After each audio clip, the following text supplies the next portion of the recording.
David Muir, ABC's World News Tonight, America's most watched newscast. Now streaming same day with all the breaking news of the day on Disney+. Most watched, most trusted. Now on Disney+ every night.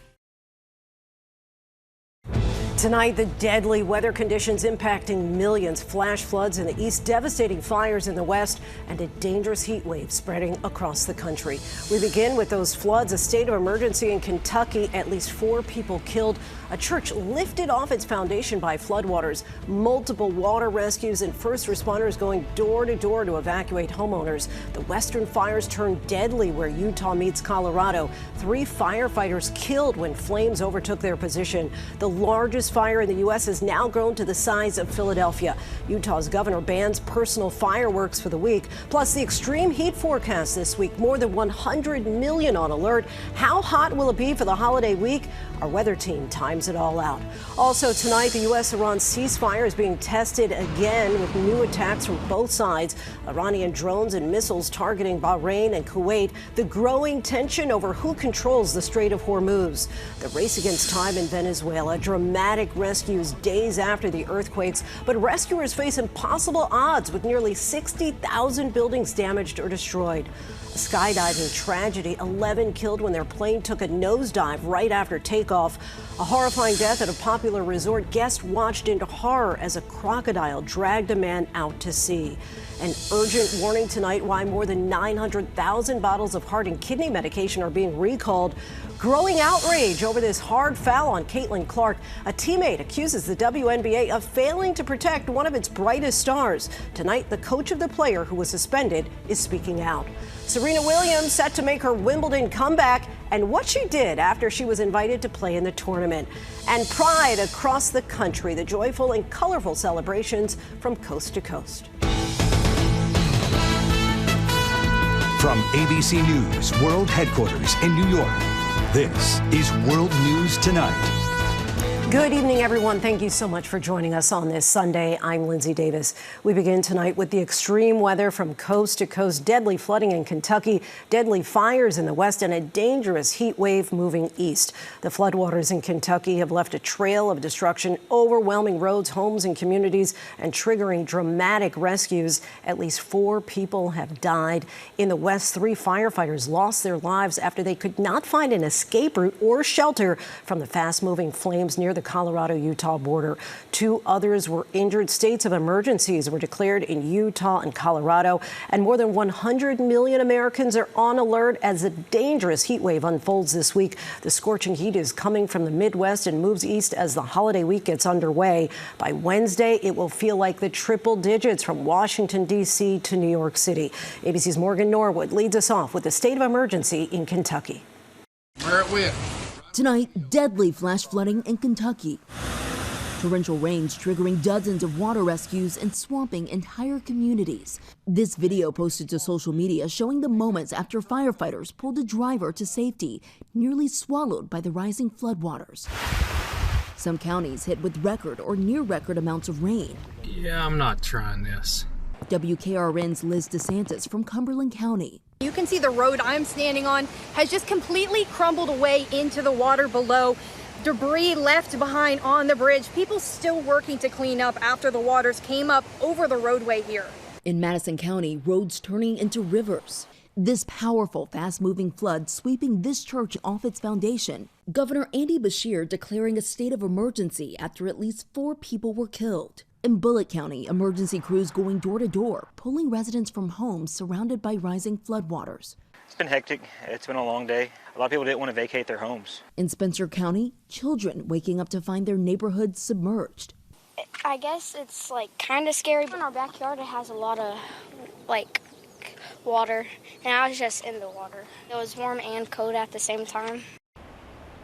And Lindsay, tonight the focus shifting from rescues over to cleanup as that flood threat finally starts to subside and more drier air moves into the region. Lindsay? We can use that. All right, Morgan, thank you. Now to more on those raging wildfires in the west turning deadly. Utah's Cottonwood fire is one of the most destructive in the state's history. It's just one of 12 large wildfires in the state. It's scorched more than 93,000 acres so far and is at 0 containment. ABC's Melissa Adan is in Utah tonight. Tonight, the all-out effort to contain multiple wildfires burning across the West, now turning deadly. 3 firefighters were killed, 2 others hurt, battling a fire at the Utah-Colorado border. Officials say they were trapped by the fire with no escape. First responders today honoring them with the procession in Grand Junction, Colorado. It's the ultimate sacrifice, and we never like to hear when that happens. We take a step back and we reassess how we're doing things, and we make sure that everybody's being as safe as possible. Utah's Cottonwood fire erupting into 144 square miles, roughly the size of the city of Philadelphia, the largest fire in the country. At least 1,000 people evacuated from the Cherry Fire, both fires 0% contained. An ongoing drought and record low snowpack are helping fuel the flames. Utah's governor banning fireworks for the 4th, but his order allows counties to assign areas where fireworks may still be used. Some local governments saying they will allow it. And while the U.S. continues to heat up, Western Europe is cooling down after a week of record-breaking heat. Officials in France now saying the country experienced a surge of additional deaths since Wednesday, at least 1,000 during one of the worst of the heat waves on record. Lindsay, we've seen several aircraft providing water drops for a nearby wildfire just a couple of miles away from us. This as Colorado's governor is calling those 3 firefighters who died in action heroes. Lindsay? They certainly did, and our hearts go out to their families. Our thanks to Melissa. Let's get right to ABC's meteorologist Leslie Lopez. And Leslie, you're also tracking a dangerous heat wave. Tell us about that. You know, it's settling in, that dangerous heat, into the Midwest now. So I want to show you the alerts that are already getting prompted. We're seeing extreme heat warnings along with heat watches and heat advisories. Many states, millions of people under this dangerous heat wave. This is going to be a long, protracted event. We're looking at 103 degrees out towards Chicago as a heat index. Also out towards Nashville, 102, getting into Detroit, 97. That's all moving out towards the east. Look at areas like New York, 103 by Wednesday, 106 by Thursday. Even Washington, D.C. hitting 104 by Thursday as a heat index. And then we move out towards the west. Extreme risk of fire spread still remains for the Four Corners. We're looking at wind gusts of 50 miles per hour, single-digit humidities, and unfortunately very dry fuels in the area that could really contribute to the rapid fire spread. The good news is some relief by tomorrow. We're looking at some cooler temperatures, and so that will hopefully aid in the firefight. They certainly need a break out there. All right, Leslie, thank you. Overseas now to the escalation of retaliatory strikes between the U.S. and Iran over the Strait of Hormuz. Overnight, Iran launched a barrage of missiles and drones toward Bahrain and Kuwait, home to U.S. military bases. It's straining an already fragile ceasefire agreement. Here's ABC's senior White House correspondent, Selina Wang.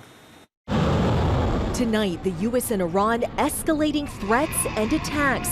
Tehran says it targeted U.S. military sites in Kuwait and Bahrain, warning American bases in the region will be experiencing hell during these days. A U.S. official tells ABC News Iran launched drones and missiles towards those neighboring countries. So far, no reported U.S. casualties or damage. This image released by the Iranian military appears to show a message written on a missile launched at allies in the region. The message taunting the president, saying the only success of Trump is the increased income of American coffin makers and wheelchair manufacturers for his soldiers in this defeated war. The new attacks come hours after the U.S. struck Iran again in direct response to continued Iranian aggression against commercial shipping. Trump issuing a warning saying there may come a point when we are no longer able to be reasonable and will be forced to militarily complete the job that we very successfully started. The president's patience isn't going to last forever. That U.S. strike, retaliation for an Iranian drone hitting a tanker on Saturday, the second attack on a ship crossing the Strait of Hormuz in just days. Both sides signing that memorandum of understanding just over a week ago, but new questions tonight about how long it could last. Under that deal, Iran promised to reopen the strait. Instead, it's trying to control it. Iran's foreign minister now claiming Iran alone manages the strait, warning against any interference. And Lindsay, the two sides still can't even agree on what that deal says. It calls on Iran to arrange for the safe passage of ships through the Strait of Hormuz for 60 days, but it does not define how. Iran clearly now thinks that they manage the strait, a power it didn't have before this war began, Lindsay. And Selina, what about the next phase of talks with Iran? Well, Lindsay, a senior administration official tells me tonight that those planned talks are still going ahead in the coming days and that the two sides are still exchanging messages, Lindsay. All right, Selina Wang from the White House, thank you. Now to the growing desperation and frustration in Venezuela after those two back-to-back earthquakes. This dramatic aerial footage captures the scope of the devastation. More than 1,400 people killed, nearly 60,000 buildings damaged or destroyed. But as the search for survivors stretches into the fourth day, there is also hope. Here's ABC's Marcus Moore. Tonight in Venezuela, more triumph. 4 days after a pair of powerful and deadly quakes, U.S. urban search and rescuers helped pull a father and son out of the rubble alive. They were rescued in the hard-hit area of La Guardia, north of Caracas. Crews have worked day and night in a race to save as many people as they can. Are we gonna... U.S. teams also rescuing a mother and her 9-month-old baby, pulling them from the rubble. Miraculously, they only suffered minor injuries. And this 11-year-old boy freed by crews saying he's going to be okay. Meanwhile tonight, satellite images reveal the staggering scale of the destruction. Researchers estimate nearly 60,000 buildings were damaged or destroyed. Apartment towers ripped open, entire neighborhoods reduced to rubble. The death toll remains at more than 1,400 people. Freelance journalist Clavel Rangel is in La Guaira at a refugee center. Behind me, volunteers are sorting clothes, food, water, and shoes. Doctors are providing medical care, while others are bringing toys and organizing activities for children. As the search continues, U.S. Marines are helping deliver emergency aid. UNICEF says nearly 680,000 children now need humanitarian assistance. Every rescue brings new hope, but with each passing day, the race to find more survivors becomes more urgent. And Lindsay, on top of everything happening with the urgent rescue operation, Venezuela's hospitals are under strain, many operating at capacity. So there's a need for medical supplies and also shelter materials. Lindsay. All right, Marcus, thank you. Back here in the U.S., the countdown is on for the 4th of July holiday travel. Millions of Americans are expected to get away for the holiday. Let's bring in ABC's Andrew Dimbert. Andrew, what should we expect? So those millions of Americans, Lindsay, are preparing to hit the roads, rails, and skies in what's going to be a pretty busy 4th of July travel holiday week. The TSA is expecting to screen about 18.7 million passengers between Tuesday and July 6th, with Thursday, July 2nd, projected to be the busiest day as more than 3 million people take to the air. AAA says a record 72.2 million Americans will travel at least 50 miles from home over the holiday, surpassing last year's record, while nearly 5.9 million people are expected to fly. The strongest year-over-year growth is actually coming from other modes of transportation, like cruises, trains, and buses, but driving remains the top choice, with about 85% or so of holiday travelers expected to take a road trip as fuel prices start to cool a bit. Still, the national average for a gallon of gas is up over 61 cents from a year ago. Meanwhile, traffic is expected to start to build in the later part of the week. Thursday could be the worst of it. Lindsay? All right, try and avoid that travel day, Andrew. Thank you. And stay with ABC News for Disney Celebrates America 250, a 24-hour nonstop live event on July 4th. Now to the growing divide over what the WNBA called a flagrant foul. The Phoenix Mercury's Alyssa Thomas appears to put her fist on Caitlin Clark's throat as they scrambled for a loose ball during a game on Wednesday night. Thomas was suspended one game, but now some are coming to her defense, saying it was hard play, not a dirty play. Here's ABC's Perry Russum. Days after the WNBA announced this apparent fist pressed against the neck of superstar Caitlin Clark warranted a suspension.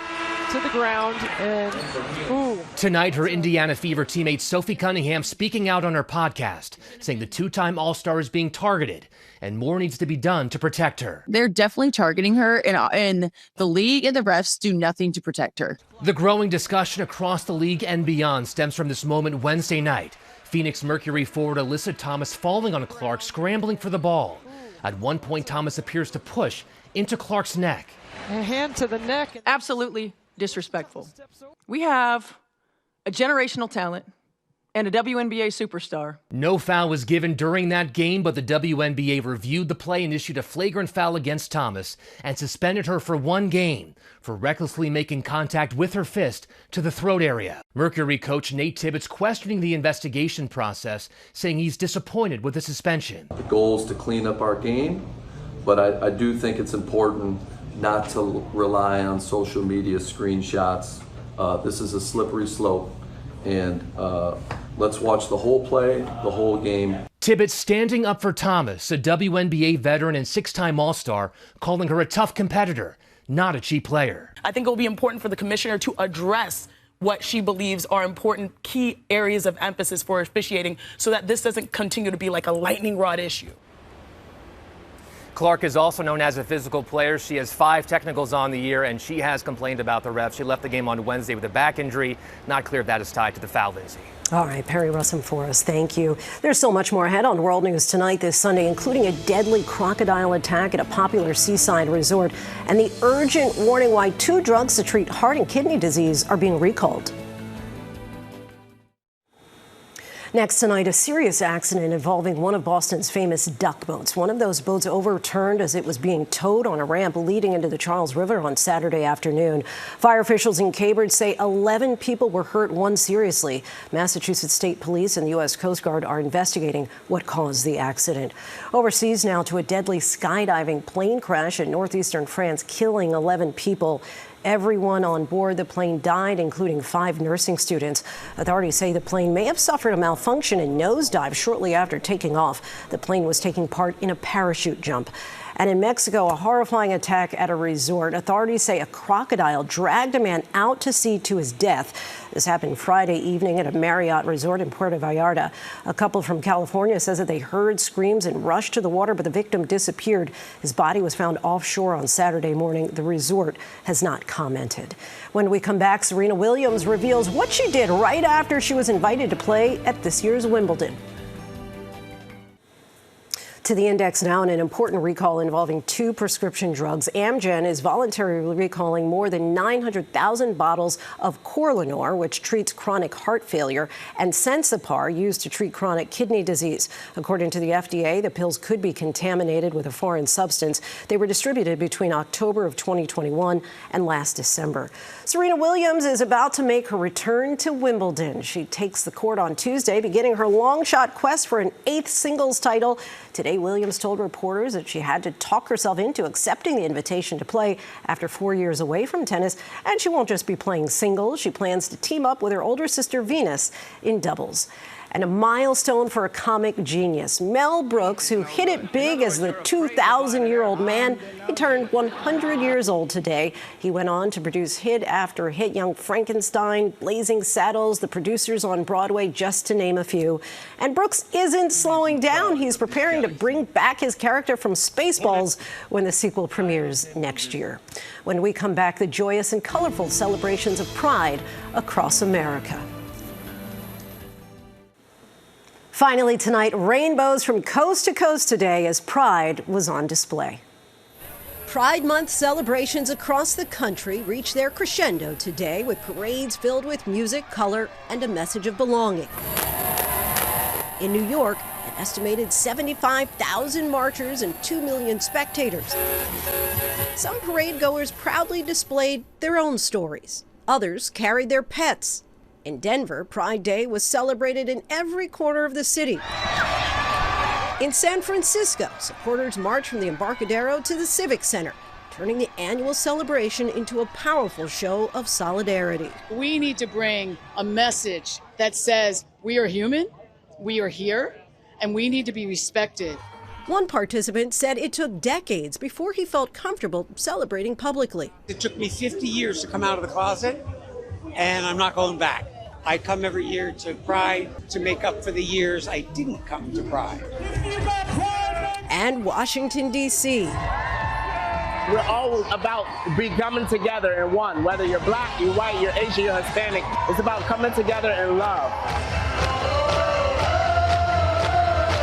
Across the country, a day celebrated in solidarity and support and the enduring hope to be seen. Thanks so much for watching. David Muir right back here tomorrow night. I'm Lindsay Davis in New York. Have a great evening. Good night.